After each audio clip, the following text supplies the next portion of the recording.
Di bagian terakhir pada pembahasan kemarin saya sampaikan bahwasanya dalam mazhab Syafi'i yang di sini disebutkan oleh Imam Al-Mawardi tentang apakah orang yang sudah meninggal boleh berkorban atau tidak, atau kita berniat korban untuk orang tua atau yang lain, lalu kemudian kita berkorban untuk beliau-beliau. Ditegaskan bahwasanya la yajuzu anil mayyit al-afsah illa ayyusa biha. Tidak diperbolehkan berkorban. Tidak boleh ini bukan berarti haram ya.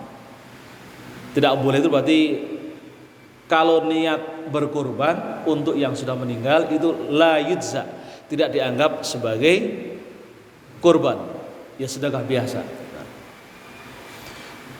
Tapi ada yang ini di mazhab, karena yang kita kaji adalah mazhab Syafi'i, ya saya sampaikan itu versi mazhab Syafi'i, meskipun ada ulama lain yang juga membolehkan untuk berkorban untuk leluhur atau anggota keluarga kita yang sudah meninggal. Jadi kalau kita mau niat berkorban karena kita mungkin merasa wah barangkali orang tua kita belum pernah berkorban sama sekali, nah, kita pindah mazhab kan gitu ya. Enaknya kan begitu. Jadi dengan aneka ragam banyak mazhab, selama itu kita tidak mengambil yang enaknya, maka itu diperbolehkan. Tapi kalau yang ngambil pendapat-pendapat yang enak-enaknya saja, yang ringan-ringan saja digabungkan jadi satu, itu yang nggak boleh. Kalau ini boleh, kan nggak enak maksudnya kan. Kalau secara lahiriah nggak enak kan, mengeluarkan harta untuk membeli atau menyediakan kambing, itu kan nggak enak kan ya. Nah, itu boleh kita pindah mazhab, kita ikut mazhab yang lain. Meskipun kita Syafi'iyah yang dalam mazhabnya mengatakan tidak boleh berkorban untuk orang yang meninggal kecuali jika ada wasiat. Nah, tapi kita boleh juga kalau mau mengikuti pendapat yang membolehkan untuk berkorban meskipun untuk orang tua kita atau saudara kita yang sudah meninggal. Nah, dalilnya apa? Nah, yang menarik itu dalilnya ada satu doa Rasulullah SAW ketika berkorban itu berdoa begini. Dalam hadis itu disebutkan begini: Allahumma hadza min Muhammadin wa ali Muhammad wa min ummati Muhammad. Jadi doa itu artinya begini: ya Allah, ini saya berkorban dari diriku Muhammad, dan juga untuk keluarga Muhammad, dan juga untuk umatku yang tidak mampu berkorban. Jadi dalil atau doa Rasulullah ini yang dijadikan dasar. Jadi ketika Rasul mengatakan Allahumma hadza min Muhammad wa ali Muhammad, wa ali kan keluarga Muhammad, keluarga Nabi Muhammad kan terutama istrinya kan belum berkorban. Kalau dihitung karena saat itu memang belum syariatnya, mungkin ketika istrinya hidup kan belum syariatnya ya. Jadi maka kemudian Rasul berdoa ketika berkorban itu Allahumma hadza min Muhammad wa ali Muhammad wa min ummati Muhammad. Jadi ya Allah, ini kurban dari hambamu Muhammad dan keluarga Muhammad dan juga umat Muhammad yang tidak mampu berkorban. Jadi kalau kita ini kalau baca doa ini kan luar biasa ya. Rasul itu selalu memikirkan kita. Jadi kita nggak mampu itu sudah diwakilin, sudah diwakilkan. Kalau kita nggak mampu, kalau kita nggak mampu sudah diwakilkan. Rasulullah sudah berkorban untuk kita. Luar biasa, Nabi kita sangat sayang sama kita semua. Makanya kebangetan kalau kita juga tidak sayang kepada Nabiullah Muhammad SAW. Jadi kita sudah diwakilkan. Maka kemudian kalau kita berkorban, maka ini juga kemudian menjadi landasan bahwasanya kurban itu hukum dasarnya sunnah muakkad kifayah. Sunnah kifayah. Jadi kurban hukumnya menjadi sunnah kifayah, itu artinya ibadah kolektif. Meskipun ada juga yang mengatakan ini sunnah ain. Sunnah ain berarti sunnah bagi setiap orang. Itu yang kemudian kita sering ketika berkorban diperuntukkan untuk ini korban untuk si A, B, C. Tapi kalau misalkan satu korban untuk keluarga itu juga nggak masalah. Hukum dasarnya itu adalah sunnah kifayah. Maka kalau kita misalkannya ini untuk mempertemukan dua hukum, satu hukumnya sunnah kifayah, satu hukumnya sunnah ain, dua mazhab ini, maka kita bisa ambil jalan tengahnya. Pertama, ketika yang pertama kali kurban pertama kali kita niatkan adalah untuk keluarga semuanya, untuk kita dan satu anggota keluarga. Apa namanya? Kita niatkan kurban untuk keluarga sekeluarga rijal, misalnya begitu ya. Karena jangan-jangan tahun depan kita sudah nggak sempat berkurban kan begitu ya.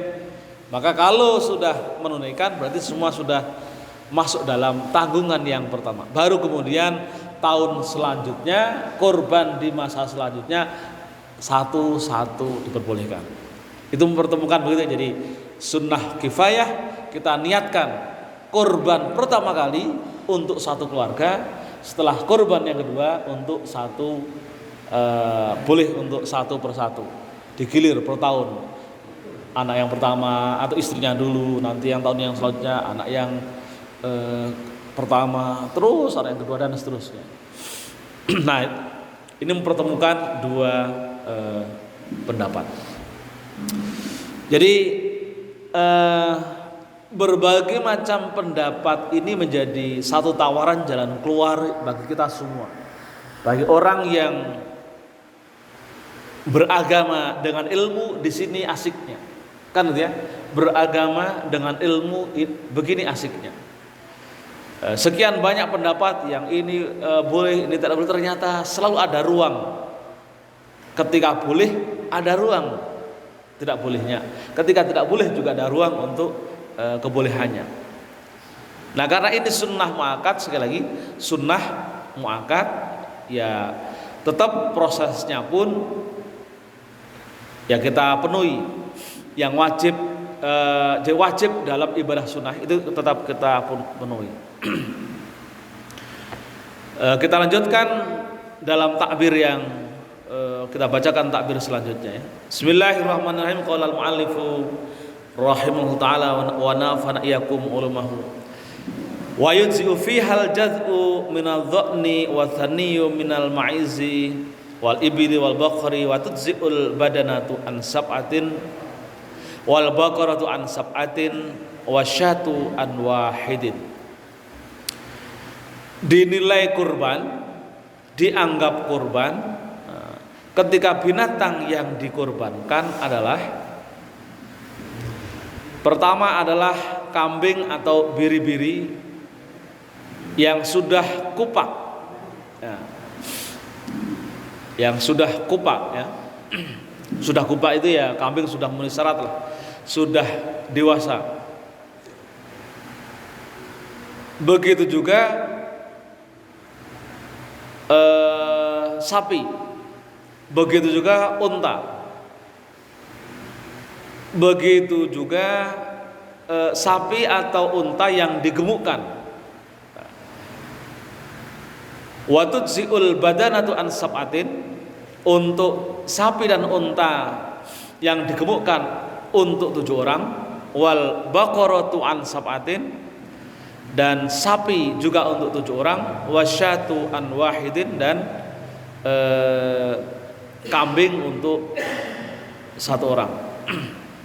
Maksudnya untuk 1, kalau yang pertama tadi bisa untuk 1 untuk keluarga, 1 keluarga. Nah, pengetahuan ini menjadi penting bagi ketika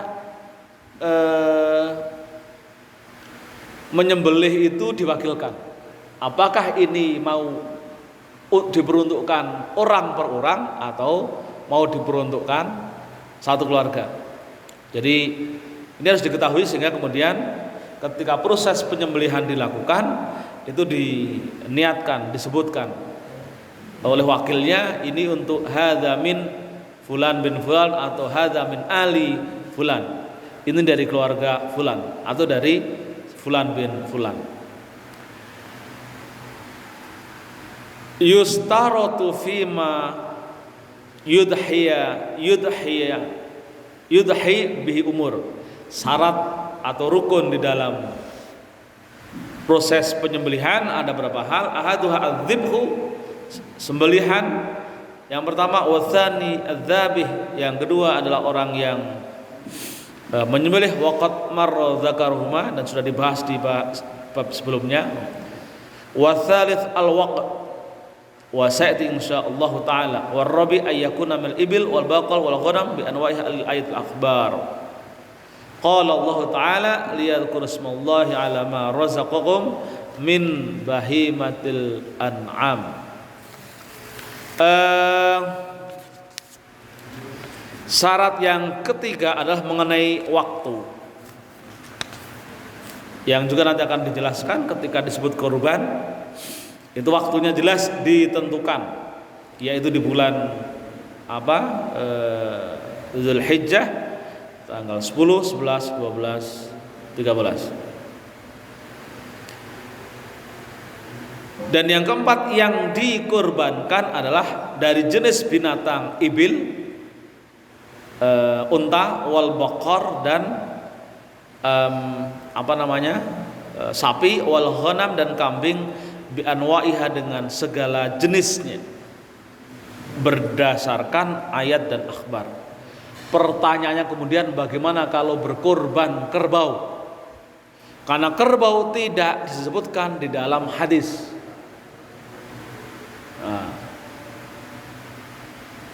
Kerbau itu adanya atau lebih banyak ada di Indonesia, dan itu terutama di Jawa Tengah.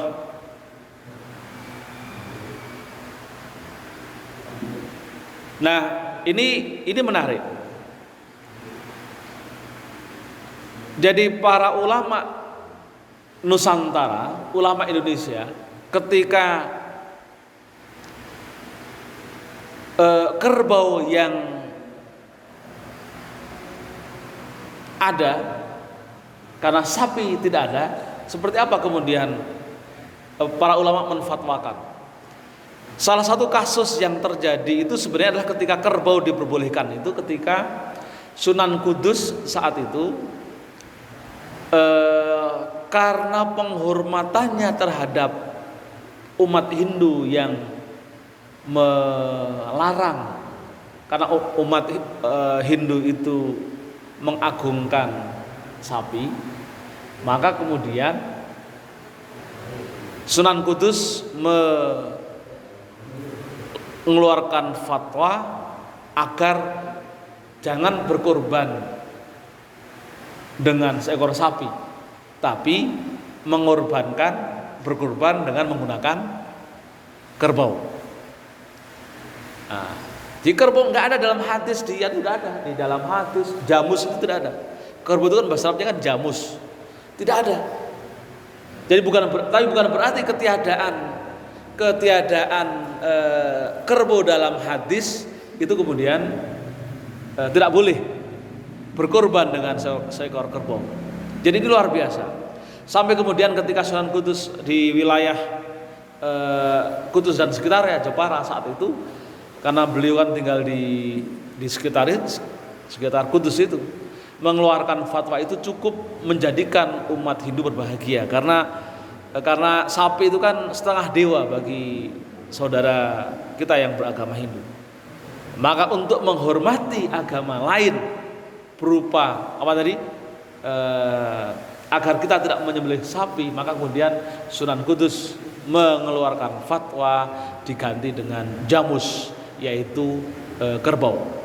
Nah, produk kebolehan jamus dijadikan kurban itu adalah produknya adalah kias.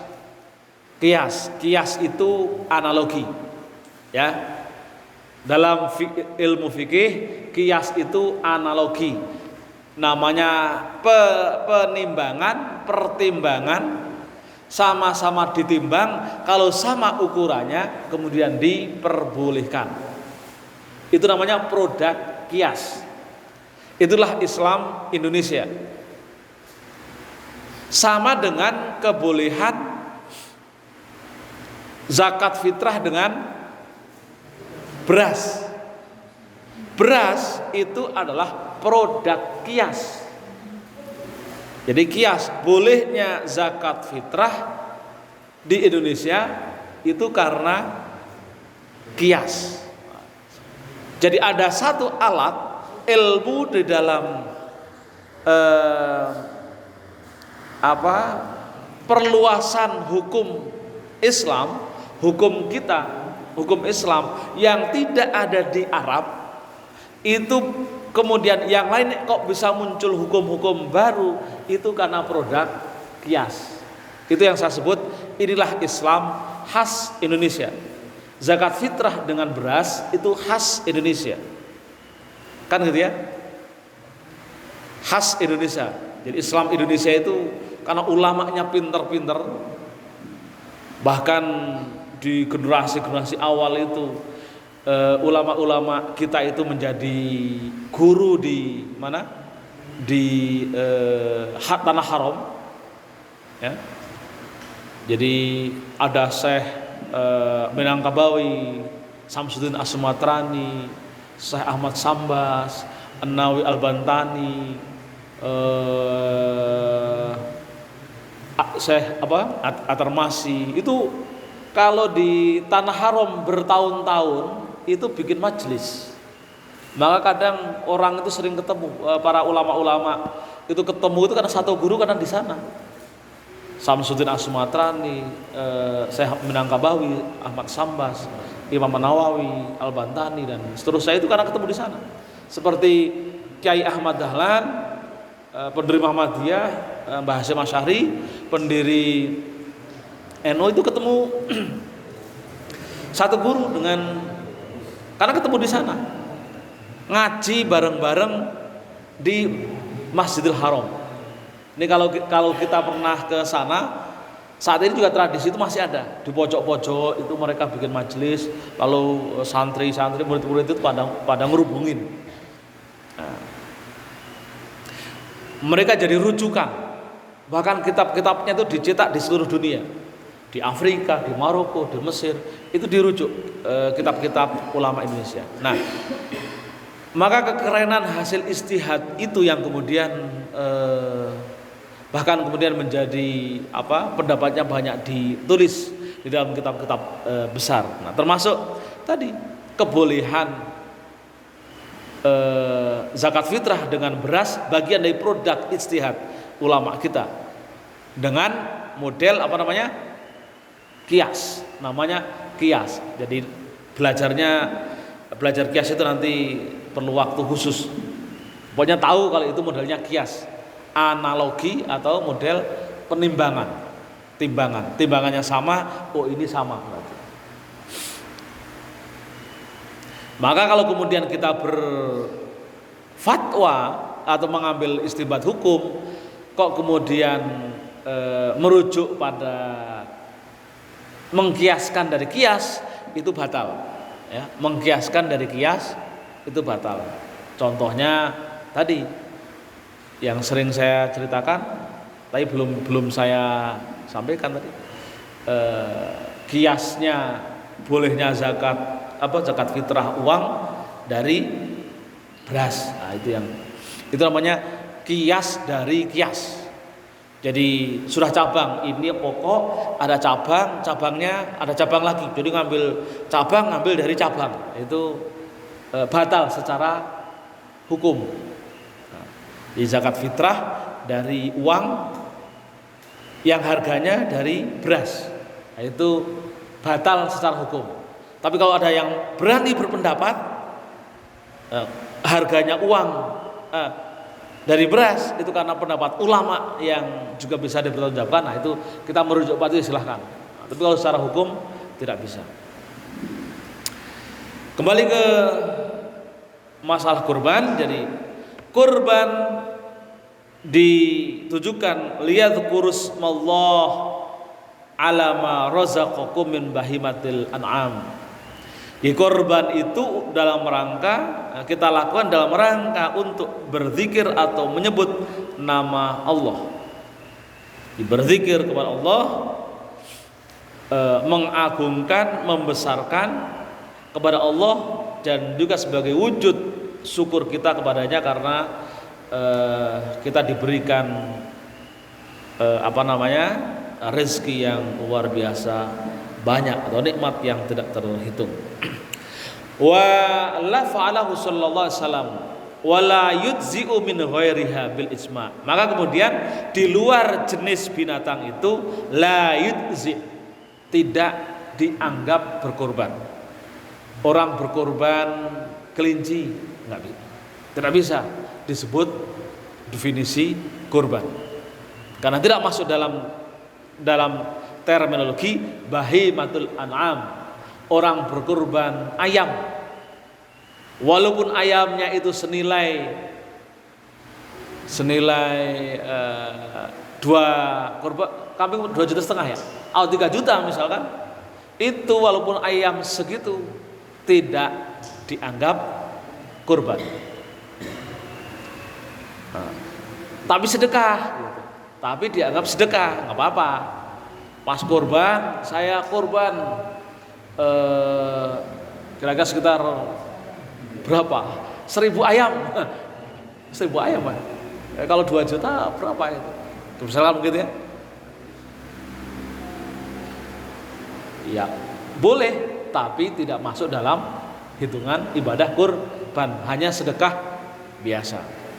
Karena kurban itu kan kurban. Jadi tapi menjadi kata Indonesia beda ya. Qoroba itu kan artinya kan dekat. Jadi kurban itu sangat dekat. Jadi bahasa Arab itu namanya itu sighat mubalaghah.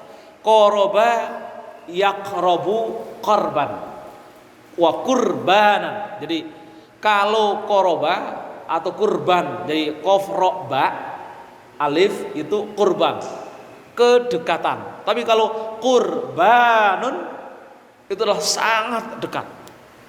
Maka seorang muslim yang kira-kira berkurban, itu menunjukkan atau berusaha untuk mendekat, sangat dekat kepada Allah. Maka di situ disebut liyadhkurus mallah, untuk mengingat Allah, untuk menyebut nama Allah, untuk mengagungkan nama Allah. Jadi dalam rangka mendekatkan diri kita kepada Allah. Wala yujzi'u minadh-dha'ni illal judha'. Jadi disebutkan sekali lagi, biri-biri kambing itu kalau belum usianya juga tidak yujza', tidak dianggap kurban. Kalau belum kupak. Kupak itu wa huwa minal ghanami malahu sinnatun al-asah wa fi tahdzib wa qari annahu alladhi lahu sinnatun aw asqata asnahu fayakunu kal bulu fa innahu imma bisin awil ihtilam qablahu. Jadi yang disebut kupak itu adalah gigi susunya itu sudah copot, lalu sudah ganti gigi baru. Nah, itu kupak. Maka kalau beli sapi, beli kambing. Dan kalau sapi kadang tapi saya sapi sudah dilihat tahunnya mesti kupak. Pada umumnya ketika dia sudah setahun lebih itu rata-rata sudah kupak. Jadi dilihat aja giginya kan kelihatan. Kalau gigi susu itu masih kecil-kecil, kalau kupak itu giginya gede-gede. Ya, kupak itu dilihat aja di depannya itu biar yakin. Tapi kadang kita sering percaya aja sama pedagang, pokoknya korban beli ini gitu. Jadi kalau kambingnya walaupun besar, walaupun gemuk, tapi kok belum kupak, itu tetap tidak dianggap korban. Ya. Jadi hati-hati di situ. Maksudnya kalau kita beli, lihat pastikan kalau itu sudah kupak. Sebaliknya kecil, nggak ada cacat, bukan kurus ya. Kecil dengan kurus beda ya. Pokoknya kecil tapi dibuka, oh lihat udah kupak. Kita korban baik kambing itu sudah sah, yujza. Jadi nanti kalau misalkan beli kambing niat kurban, pastikan yang ditugasin. Kalau kita beli sendiri minta ke yang ternak, lihatin, pastikan itu kupak. Dan juga ketika kita nitip sama orang, tolong pastikan itu sudah memenuhi syarat, ya kupak.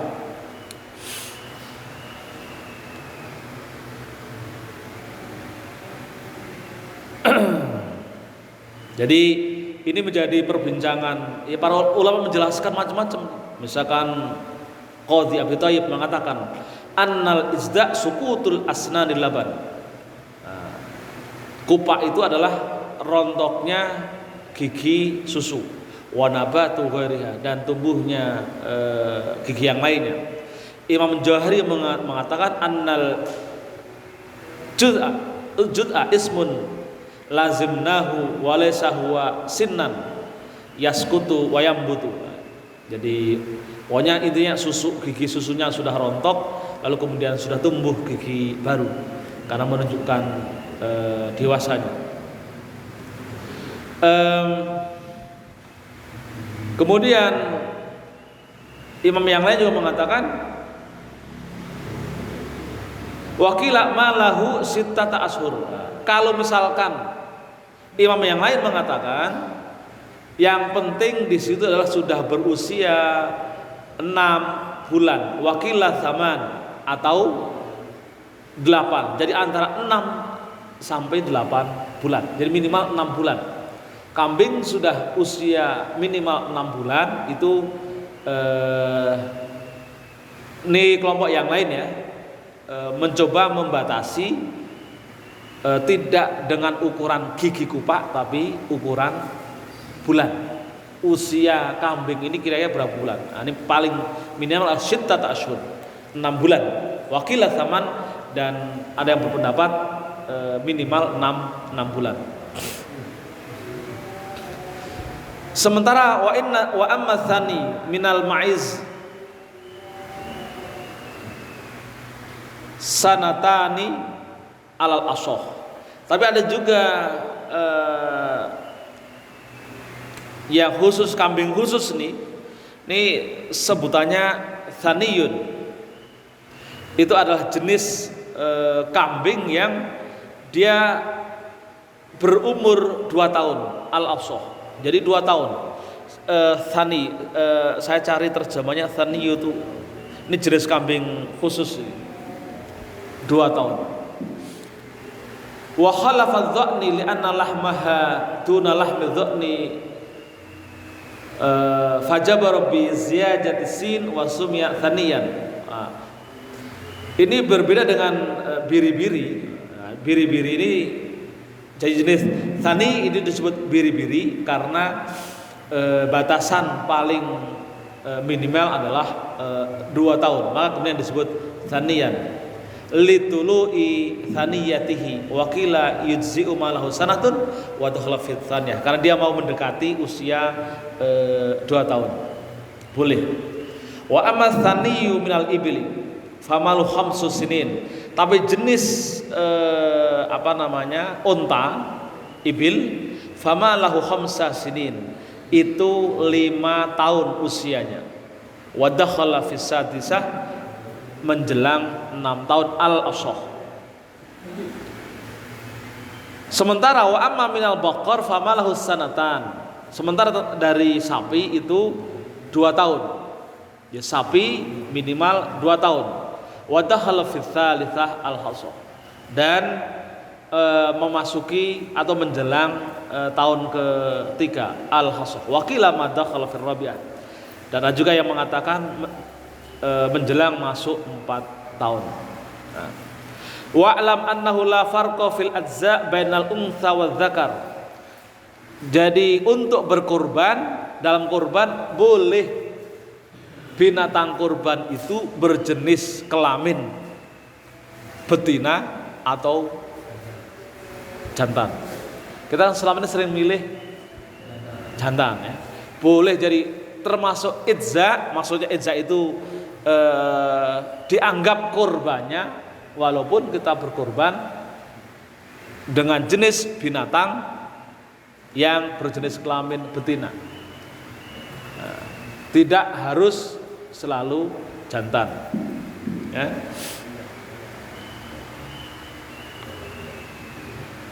Dari al-mu'tabar wajad as-sin mu'tabar na'am nikmat dzikr afdal al-rajih, tapi nikmat dzakar afdal al-rajih.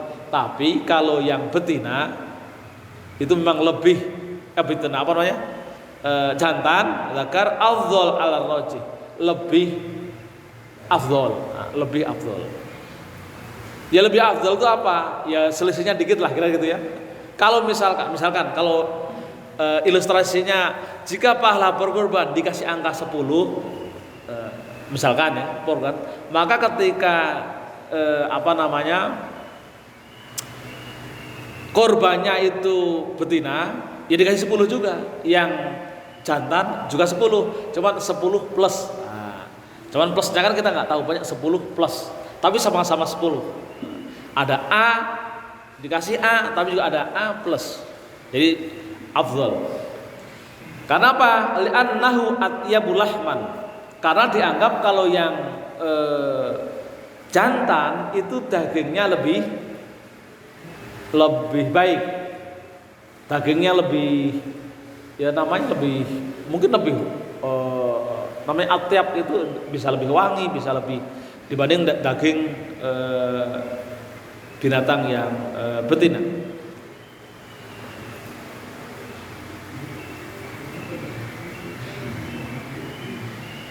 Wa naqala an-Syafi'i annahu qala al-untha ahabbu min adz-dzakar. Tapi menariknya ini di dalam Imam Syafi'i mengatakan al-untha ahabbu min adz-dzakar. Binatang yang betina itu lebih afdal daripada yang jantan. Nah, jadi banyaknya pendapat akhirnya kemudian sama kan gitu ya. Qaul ini mengatakan oh yang betina, yang jantan lebih utama. Ini ternyata oh betina lebih utama. Berarti sama aja gitu. Kan gitu. Jadi kalau kita pas berkorban dapat kambing yang betina, kita pindah madhab, ikut madhab yang mengatakan bahwasanya berkorban dari jenis binatang yang betina itu lebih afdal. Nah, gitu ya. Nah, pas beli dapat yang laki-laki ya kita ikut madhab berkorban dengan yang jantan lebih afdal. Kan begitu, ya, asiknya begitu. Jadi banyaknya madhab. Wa huwa ma'awal ala jazaa'i shayd li'annaha aktsar. Karena ini lebih banyak. Aktsaru qimah, karena lebih nilainya lebih berkualitas. Berkualitas itu enggak tahu harganya. Fayastari biha ta'aman wa tudzi'ul badanah am sab'atin. Lalu kemudian tentang sapi atau unta yang digemukkan.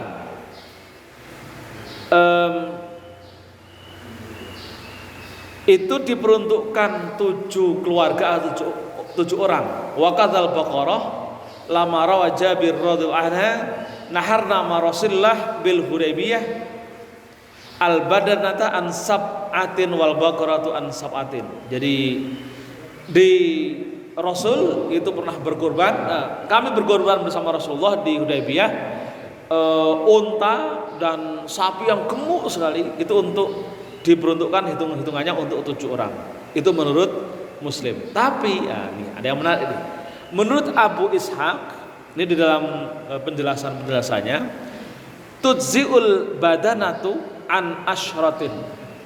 Jadi kalau ada sapi atau unta yang mungkin yang di sini yang premium kali ya, yang premium, yang panjang besar itu, tujziul badanatu an asyrah, itu boleh untuk 10 orang. Baru dengar ya, satu kambing, satu unta atau satu sapi yang premium itu boleh untuk 10 untuk 10 orang. Nah, jadi kalau punya keluarga 10, beli sapi yang kalau kita kan yang standar, kira-kira kalau pakai harga sekarang sapi itu yang paling kecil berapa? 20-an ya? 23 misalkan. Mungkin kita yang beli harga 30, 35 atau sampai 40 lah gitu. Atau ada yang juga 100 juta gitu. Itu bisa untuk anasyr. Wa fil Bukhari ma yasdau lahu wa rahu terbit wa qala hasanun gharib. Tapi ini dalam sarah Imam Bukhari itu sarah atau ini hadis hasan tapi gharib. Wa tudzi usyad an wahid wa gada an ahli bait kama marra wallahu alam bisawab. Dan untuk seekor kambing an wahidin wa an ahlil bait. Jadi bisa untuk 1 orang, bisa juga untuk 1 keluarga. Wallahu alam bisawab. Barangkali ada yang mau ditanyakan? Silakan. Ini satu bab aja. Silakan ya.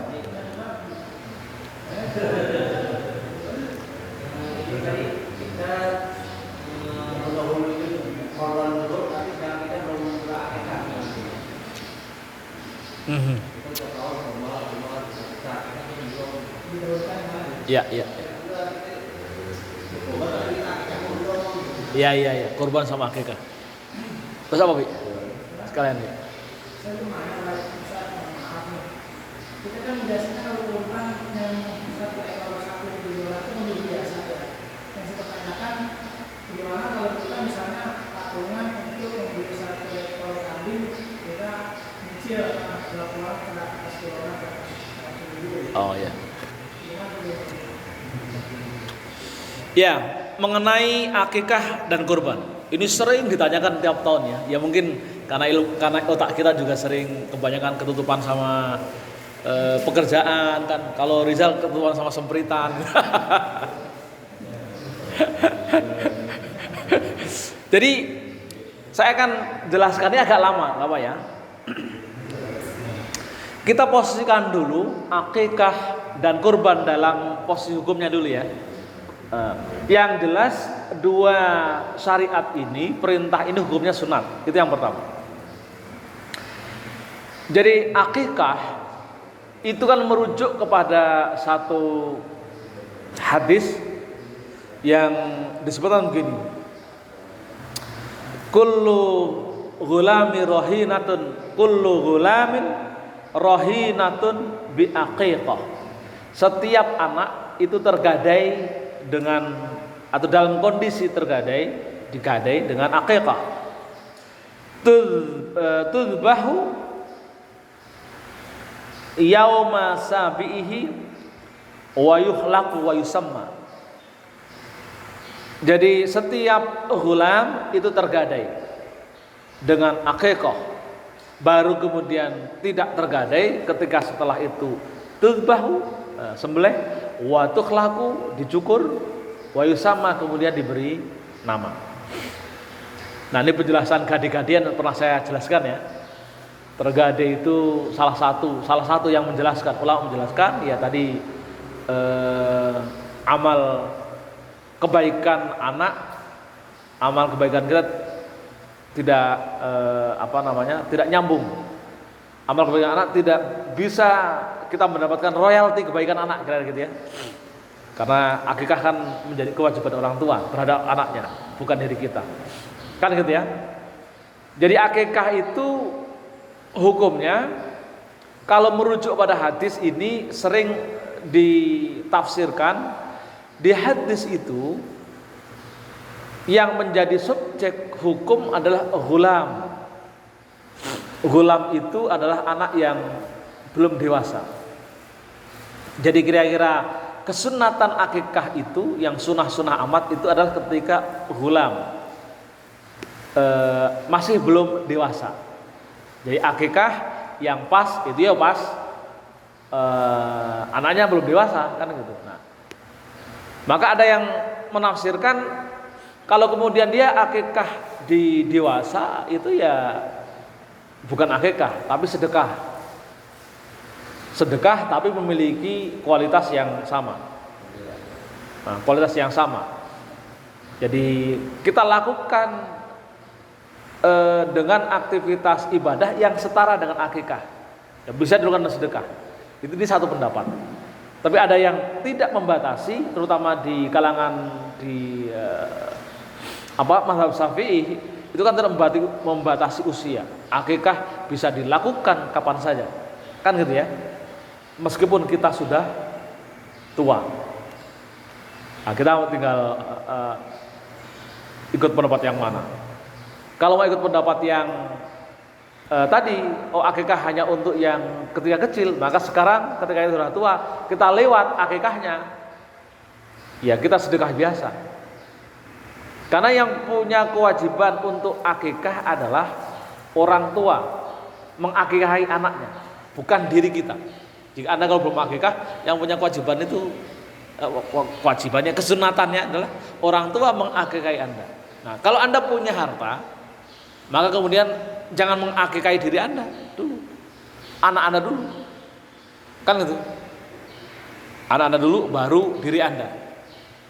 Selesaikan tugas utamanya, baru tugas. Nah, kalau Anda mengakikahi diri Anda, itu membantu orang tua, kan gitu ya.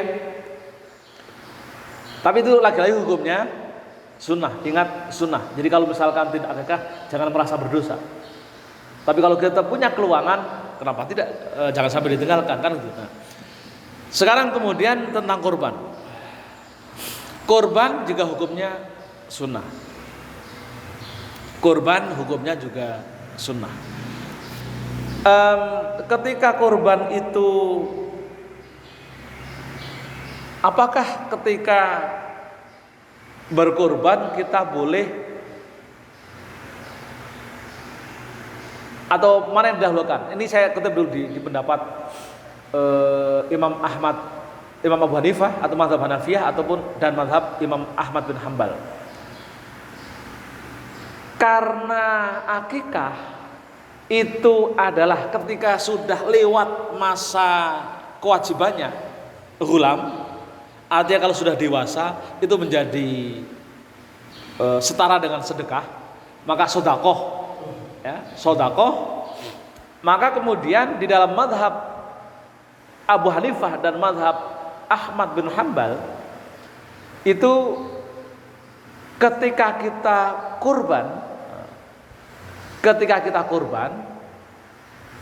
ada didorong atau diperbolehkan bahkan untuk menyatukan antara akikah dan kurban.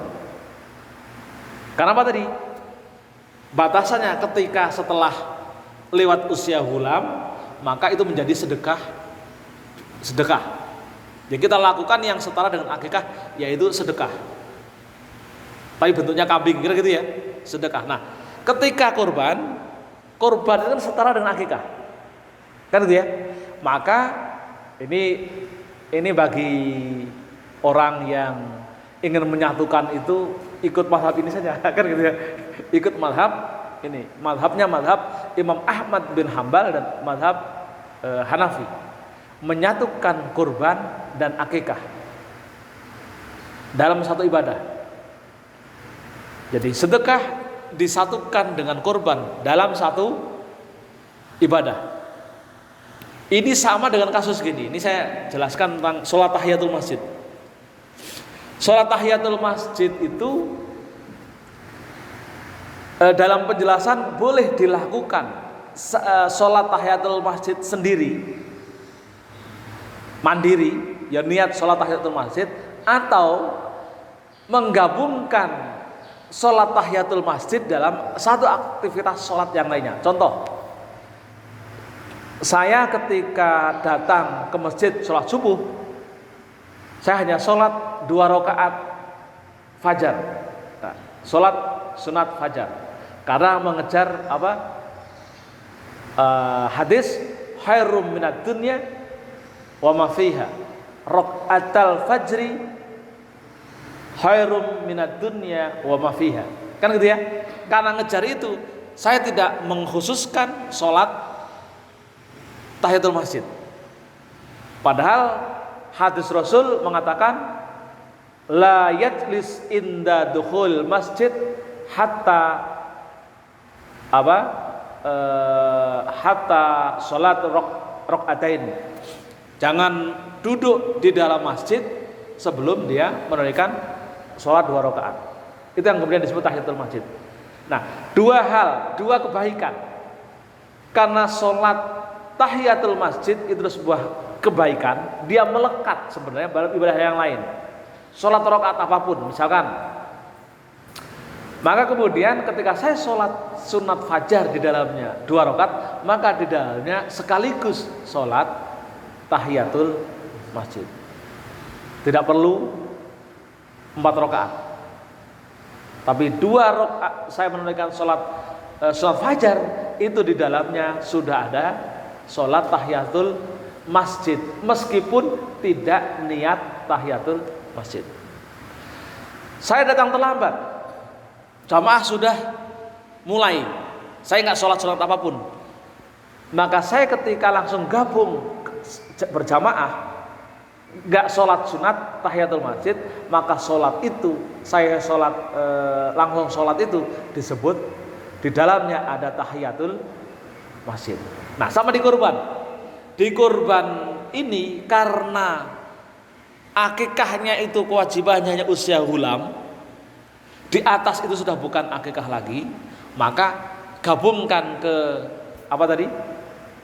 Ke kurban, maka ketika dia kurban di dalamnya sudah masuk akikah. Kan gitu ya? Pokoknya kita niat kurban tapi di dalamnya sudah masuk akikah. Ini pendapat satu ya, pendapat Imam Abu Hanifah dan Imam Ahmad bin Hanbal. Nah, kan gitu. Tapi mazhab Syafi'i tidak. Nah, sekarang kita mau setia dengan mazhab siapa? Mazhab Syafi'i melihat begini. Kurban itu adalah apa namanya itu? Saya nyebutnya istilahnya fida'un nafsi. Nah, kurban itu adalah tebusan nyawa, tebusan ibadah nafsiyah, ibadah individual. Karena ketika dia melakukan kurban, maka itu terpisah. Sementara akikah beda. Dia bukan fida. Dia bukan semacam tebusan atau apalah yang ibadah yang sifatnya berbeda. Jadi dia jelaskan dulu tentang hakikat kurban. Dia bentuk pengabdian seorang diri kan gitu ya, pengabdian. Kalau akikah kan orang tua yang beda. Ini beda ruang gitu ya, beda ruang gitu. Beda ruang. Maka kemudian kalau menurut mazhab Syafi'i ketika ada kurban dan akikah, maka dahulukan akikah. Karena satu sih sama-sama sunnah muakkad, tapi di akikah itu rohinatun bi akikah, untuk melepaskan gadeannya itu. Nah, kan gitu. Maka nggak bisa digabung antara akikah dan kurban. Yang didahulukan adalah akikah. Jadi kenapa? Ini mengikuti satu definisi yang sebenarnya tentang akikah. Karena dalam akikah itu sebenarnya didorong yang sunnah banget, yang pas itu ya akikah itu pas usia gulam itu. Maka jangan, kalau punya rezeki sekalian jangan ditunda-tunda sampai tua. Kayaknya kalau selamatan, sekali selamatan itu berapaan sih? Selamatan yang biasa tasmiyah itu berapa juta sih? Habis nggak 1,5 juta itu habis nggak? Nyampe.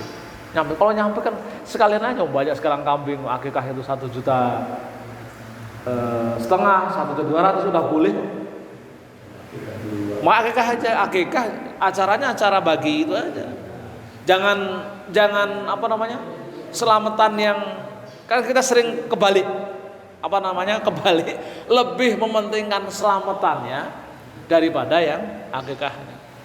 Ya akikah itu kan kadang sunat tapi bagi kita kayak setengah wajib ya, setengah wajib. Jadi kalau nggak melaksanakan terusnya gimana begitu. Maka kemudian kalau kita mengadakan selamatan, ya dihitung-hitung aja uangnya. Kalau harganya kok bisa buat beli kambing, mending buat akikah dulu. Kan begitu ya? Biar rohinatun bi aqiqatin tuzbah. Kan gitu ya? Tuzbah yuhlak wa yusamma. Sudah yang diperintahkan Rasul sudah nyembelih, udah yuhlak potong rambut, wa yusamma, dan juga sudah dikasih nama. Selesai udah. Habis itu mau selamatan mau apa terserah. Kan gitu ya. Jadi dahulukan akikah. Karena di sini akikah yang benar itu hanya terjadi di usia gulam, bukan sepanjang hayat. Ya namanya kesempatan akikah itu di usia itu, maka dahulukan itu. Tapi kalau kurban kan bisa sepanjang tahun. Bisa sepanjang tahun gitu. Kalau tahun ini nggak bisa tahun depan, bisa tahun depan. Tapi kalau akikah hanya di usia-usia tertentu yang dibatasi oleh waktu. Persoalan kemudian ada ruang toleransi bisa melewati itu kan karena bagian toleransi pendapat saja. Udah nggak apa-apa daripada enggak kan gitu. Tapi sebenarnya harus dikejar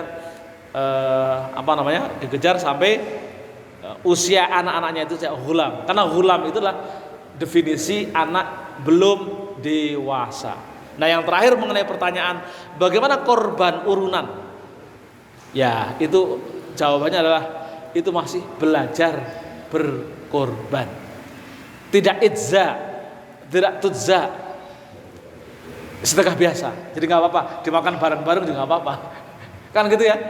Kan itu bukan korban, kita ngumpulin belajar nggak apa-apa. Tapi itu masuk sedekah biasa, dicacah-cacah, digabung bersama-sama tidak masalah. Nambah jumlah daging nggak masalah karena sedekah biasa. Silakan aja. Tapi jangan dibilang ini kurban, jangan. Ini belajar kurban. Nah, jadi pahalanya pun masih dikasih pahala belajar kurban, bukan kurban, tapi pahalanya belajar. Oke, gitu ya. Mudah-mudahan membawa keberkahan bagi kita semua dan kita makin paham dan ibadah kita makin sempurna. Kita akhiri, kita tutup dengan baca doa. Mudah-mudahan sekali lagi mengantarkan ilmu kita, dan memang betul-betul hari ini menjadi hari yang majelis ilmu itu menjadi majelis yang khairu min sholatin alfi rakaat. Majelis ilmu yang dimana di dalamnya lebih baik daripada sholat sunat 1000 rakaat.